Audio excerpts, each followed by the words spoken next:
put on something, how do you value it? You have to figure out where you want to be in this business. We like to a really cool group of diamonds to look at after a while.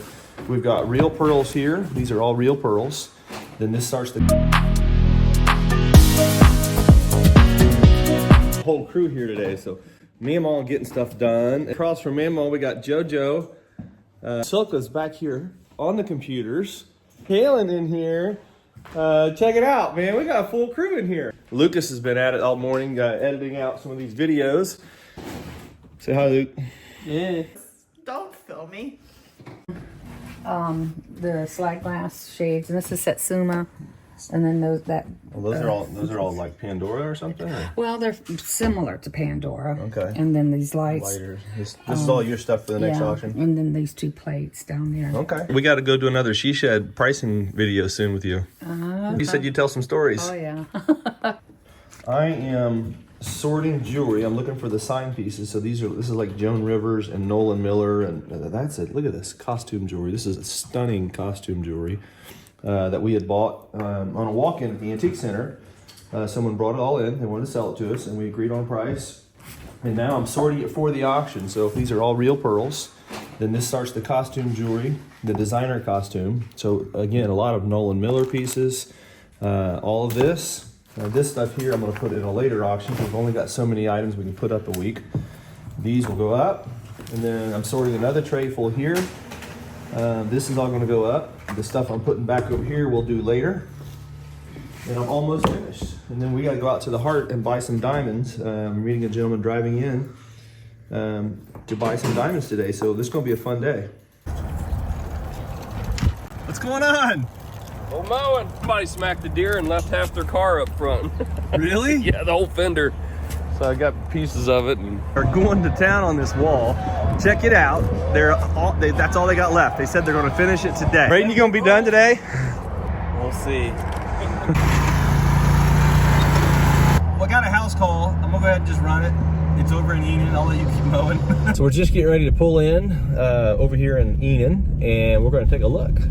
I don't get a ton out of anymore, but that's okay. I'm definitely. I mean, I can keep her if you're gonna take all the art off my hands. That's in my show hat. I've never worn it. It was for Saddle Seat. It's from Becker Brothers down in Lexington. Oh, okay. And you've never even worn it? Never worn it. Yeah, there's a baby and Sasha and Gregor and clothes that my grandma made. She was a tailor and doll maker. Let's see what we got here. These are beautiful.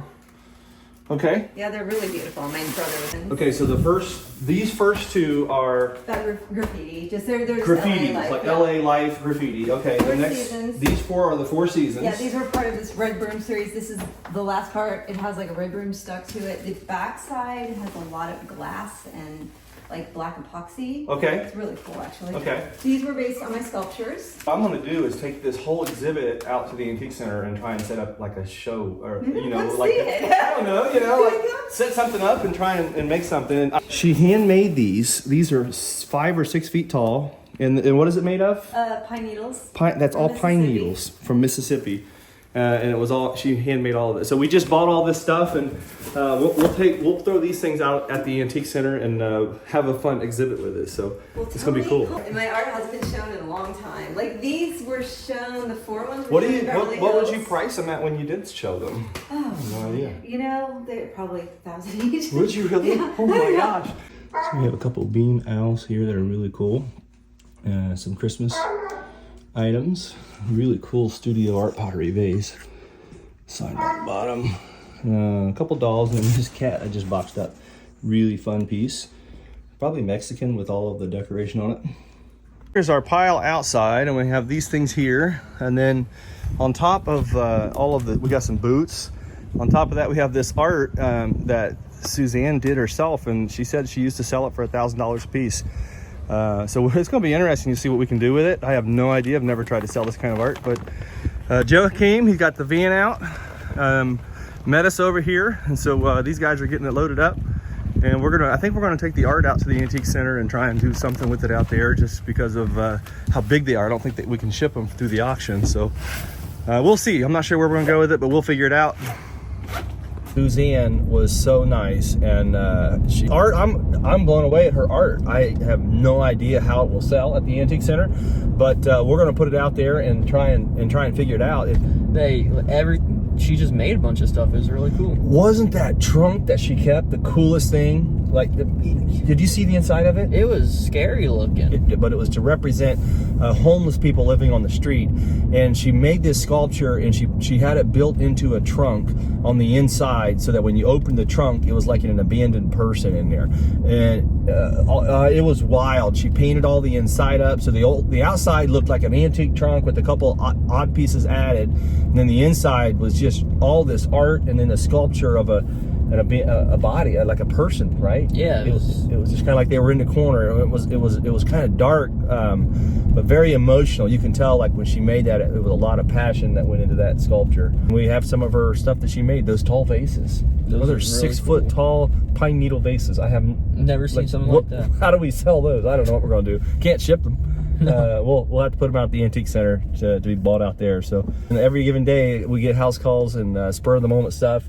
When Lucas says we don't really have a plan going in the day, well, our plan's to get through the day, right? Yeah. All right, let's go look at these diamonds.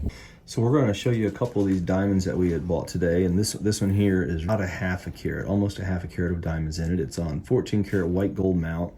The appraisal with it says it's a $2,200 and some odd appraised value. And again, that's an insurance appraisal, but this is a cool ring. This is probably my favorite of the group. This one here is right at a 90-point diamond, almost 1 carat diamond in the middle. Stunning diamond. It's an SI2 G color, so I mean, this is a really high quality diamond. It's got a $6,300 appraisal, and I could see this one actually bringing a couple thousand maybe at the auction. We'll see where it gets to. This will sell in a week. Emerald cut, I guess, is what that would be called. But look, a gorgeous piece. This one here is it is white gold. It's 14 karat white gold, and it's around a 1/4 carat. They always look bigger when they're cut this way than they are. But it's like an SI G color again. Really high quality diamond in the middle of this thing. But this is a stunning ring as well. This one had an appraisal of $4,400 with it, and it's an SI G color. It's about 2/3 of a carat in diamonds here. So this is just a stunning piece. Take a look at that. And these are not cleaned yet. These all came out of a gentleman brought these down from Michigan for us. He has them appraised before he brings them to us, and then we just type those appraisals right in our computer when we sell them, and there you go. This will be up for auction next week. I just was walking by the soul bin and noticed this. I thought it'd be interesting to share. $30. This is a wonderful marble statue. I can't believe it's only $30. Probably alabaster, actually, not marble, but Carolina Borghese signed alabaster for $30. Reclining lady with the apple. We got a little cast iron 4-piece set. Cast iron 4-piece set. This is out of that house we bought yesterday. Yep. Put it at 5 1/4. 5 1/4. They They'll get a get discount. 10% off. Yeah. We'll make an offer if they want. Make an offer. We'll get it sold. Right, Luke? Yep. It's not plastic either. It's cast iron right here on the front porch of the Heart, guys. I just got done. Yeah, you just got done. I hear you. Arms are sore. Yeah. You know, Take the credit for I this don't like job. to take all the credit, but on this one I just got to. Wow, look at that. Well, you got one wall left. You gonna do that one, or are you gonna leave it? What are you thinking? Well, we're not going to leave it, but it's been a long day. Bag it. Yep. Look right here. Keep painting, you can have these. Keep painting. All right, guys, we're back at the Antique Center again, and we thought it'd be interesting to end today's segment talking about some more of the appraisals and values and marketing and stuff. And so, Josh, as an example, how do we price something that we bought? And so, Josh, just jump in here. Like you started. Tell us what we got here first. So we bought a set of 10. These are called duck pins, and it's got the ball with them as well. These are smaller. It's like a miniature bowling game. And we were wondering what to price them at. So we started looking around. We knew what we paid for them. We wanted to make some money on them, but we got to looking online, and they're listing for 5 pins $150. We've got ours priced out at the mall here for everything that's in this box, which is 10 pins and the ball. We've got them priced at $85. So we're leaving plenty of room in here for somebody else. You also found a wide variety of pricing. Yes, these are all over the place, from $10 a piece for the pin. So you found as cheap as $10. 10 to 40. And 10 to 40 is what these individually were priced for, and that's for sale prices, not sold prices, right? Like they're selling. Yeah, they're right for now. sale. For sale. So you can buy them from $10 to $40, and then a set. You found a set of 5 that somebody wanted. 5 pins. They wanted $150 for the 5 150. pins. And then did you find any complete sets for sale? No. Didn't find any complete sets. Nope. So there again, when people ask, hey, how do you know what to put on something? How do you value it? You have to figure out where you want to be in this business. We like to be on the wholesale level and move a lot of volume, but that model may not be for everyone. If you have a hard time finding things and you don't have that resource supply like we do, it might be that you say, hey, I want to try and get more out of my stuff and slow it at a seller rate. So, and that's well, okay what I like too. about this is everybody that walks by, they're eye-catching, so people are going to look at them, they're going to see the price and be like, pull it up on their phone. When they look at it on their phone, they're going to see that, okay, these are selling for quite a bit more than what they have. So, I mean, that opens it up to dealers and just also people just shopping the mall. Yeah. So I think it helps us to move stuff a lot quicker. We try to give people a good price. So. Yeah. And so a lot of times we've been getting these questions about the sellers asking us, Josh, is how do we gauge on how much time either to spend on looking and researching, how much time do we try and sell stuff, what kind of speed should we try and sell, and any thoughts about any of that stuff? I know for us, when we know that, or we think that we've got something good that's worth taking the time to research, to look into, we will take that time. When it's things that we're, like these, we're in the ballpark, somebody's going to make a little bit of money off these when they buy them and resell them. Other items that I feel like deserve for us to look into a little more. When we come across those items, we definitely check them out. We want to make sure that we know what we're selling, and that way we can talk intelligently about it and put it at a good price. Luke, and so let's talk to you for a minute. So exactly what he's saying, we had a gentleman today that brought the diamonds in, and we've been buying off of him for a while. And the only way that we can really buy off of him where he can be confident in what he's selling us is we actually have them looked at by a jeweler, right? And so we've got one of those diamonds in front of us. We took to the jeweler, we had them looked at. This is the one that I photoed a little bit ago. This is almost a 1 carat solitaire in the middle. I mean, that's a good looking diamond. But there again, like when we start talking about values, he's got an appraisal on here of $5,934, and so the question becomes why. Well, this is a diamond. How does it worth that much money? How do you price it? Well, for me personally, like I look at that value and I know this is for insurance. We talked about that yesterday. But realistically, like you've been starting to watch the auctions and watch us selling and seeing the stuff. What do you think realistically this is going to bring at auction next week? Well, there's a lot of gold rings that we sell from $300 to $500. I'd say A lot of gold rings. Yeah, this is platinum, isn't it? Well, this one's diamond. This has got a big 1 carat diamond. Diamonds are interesting, and this is a fun part about this. Is we've sold diamonds that are 1 carat diamond for $400 and $500, and then we've sold 1 carat diamonds for $1,500, $2,000, $2,500, and that there again we talk about quality, we talk about color, we talk about how do you tell what an item's worth. Just like Josh was showing you on the duck pins, is very similar in jewelry. You can go online right now and find something similar to this for sale. It ranges anywhere from $1,500 to probably $4,000. And in insurance, this guy, again, he had it appraised at $6,000 for insurance, but I guarantee you if you took this to 5 different jewelers, they're going to bring you 5 different insurance appraisals as well.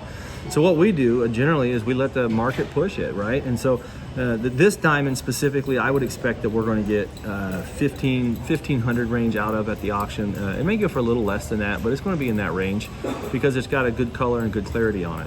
And it's a good size. If you went to a jeweler and bought that diamond off the floor, they're probably going to want $2,500 to $2,800, maybe three grand for it. And that's going to be at a discounted price. So, but at auction, they're It's got a good look. It sparkles. Well, the color and clarity is really good on that. It's an SI2, but it's a G color, and also I was telling Lucas, I don't think you can get any better than a G without getting it actual certified with GIA. So I don't think jewelers will give it any better color without it being a certified stone. So this is a cool stone. This is a nice piece. It'll sell. It's a vintage piece. We'll sell it. And again, what I like when he brings these appraisals in is it gives us at least an idea of what are we looking at. And generally speaking, I'll see jewelry bring between 20 and 25% of that appraisal is usually the range that it hits at auction. So it could, on the smaller stuff, the big stone pieces, they'll bring more towards appraisal price. So if you get a ring that's got a lot of, maybe it appraises at $800 or $1,000, probably looking at getting 20, 25% out of it. If you get into a bigger stone piece, you can get 30, 35% of a decent appraisal. But there again, if it's a high insurance appraisal, who knows? Who knows where it's going to be? And every appraiser appraises differently. This is a cool piece. It's vintage. It's going to sell next week. And yeah, it's just a little bit more insight into appraisals and values and how do we figure out how to sell stuff and how to market stuff. You have to figure out first is what is your time worth and how are you going to sell it? Are you selling fast, or do you take your time and go through a slow process? If you're selling, 50 items a month and you're listing them all, that's very different. We're selling 5,000 to 10,000 items a month. So, we move it very fast, and we sell to a lot of other dealers that then take their time and they want to try and sit on that item. And sometimes they might sit on it for 6 months or a year or 2 years. I mean, we've sold stuff to people that, and I hate to say that, they still have that same merchandise 2 and 3 years later, but they try and mark it up, and it doesn't matter to them. They would rather mark it up and have a big return on that investment when it finally does sell. Cool. So what do you need is the question. What is your role, your goal? Where do you want to be in this business? Do you want to be at the wholesale end, the retail end? Do you want to turn stuff fast? Do you want to sit on it? That's the approach you have to figure out. For us, we wholesale, we flip fast, we turn it and go on to the next item. You told me the other day, you remember what you said, the little quote you said about... Which one? about buying and selling? Which one? How do you know what something's worth? Oh, that you're my fair market, like what somebody's willing to pay and what somebody's willing to give. Yep. That's fair market value. Yeah, that's actually absolutely. We're trained that in when you talk about how to consider a real value. It's what one person's willing to sell it for, not under duress, and what's one person willing to buy it, not under duress. Yeah. And when you put that together, that's your fair market value, and that's what we try and do. We try to be there. Yeah. Guys, thanks for watching. Again, watch us on YouTube, subscribe to our channels. We appreciate it. We have 2 channels, at Heart of Ohio Antiques and at Burner Brother Antiques. A lot of folks are asking me, how do we bid on your auctions online? Just go to burners.com, berners.com. New catalogs are posted Friday afternoon. Everything starts at $1. And you'll see the stuff that you watch us buy on these videos go up for auction. So if you want to bid on it, just jump in and join. A few items in this week. Yep. What are you doing, Josh? What are you doing? I was looking at that Mojo's Cafe lunch specials. Thinking about getting back on that Mojo's diet.